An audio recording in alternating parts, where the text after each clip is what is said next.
I do something a little bit different where I like to compromise, and what I do is I use this aperture stop ring that comes with the Golden Eagle on the objective, So wait a minute. You've made your objective smaller.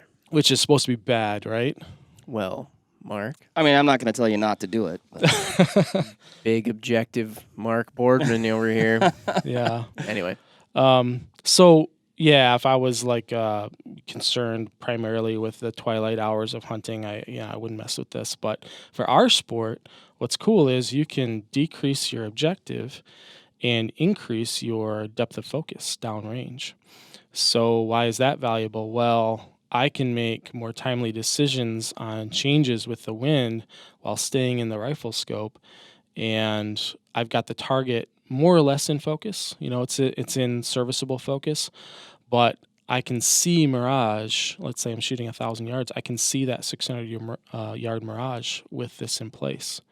So it's pretty effective. You have Does that more allow- in focus. Right, it's like for camera buffs, it's changing your f-stop. You're going from an f3 or f2.5, really big aperture, down to an f16, so that you have more in focus. You get more depth in that picture. Okay. So he can see that mirage at 600 and his target at 700 by using that ring, and that's included with the scope. Does that allow you, I guess, as opposed to like going back to the spotter to make calls like more real time? Like, I know exactly what's going on right now. I want to execute that shot now. Exactly. So the information that you get is it's only growing stale. Like if you wait and you are taking a long time to make your decision, the better you can process the information and make a good decision and then act on that decision, the better you'll score.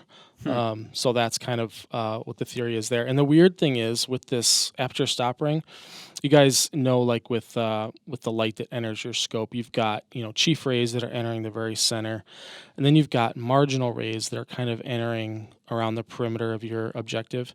A lot of the aberration that just comes as part and parcel of any optical prescription is born out of those marginal rays. Like that's kind of where the spherical aberration lives, and You're kind of giving up not the premium part of the scope, right?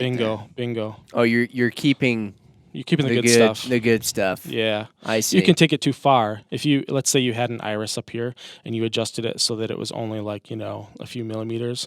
Well, now your exit pupil, imagine that. You're at 60 power and you've reduced your front objective clear pupil to like 10 millimeters. You'd have like a 0.6 millimeter. So there's a pupil. balance to be struck. There is. Yeah. There is. And you start sacrificing the good light too if you go too close to the center. Interesting. So, and you need enough ambient light in the day to make use of this. Like if it's a really dark, cloudy day, I'll take this off because it's just cutting down too much. Yeah.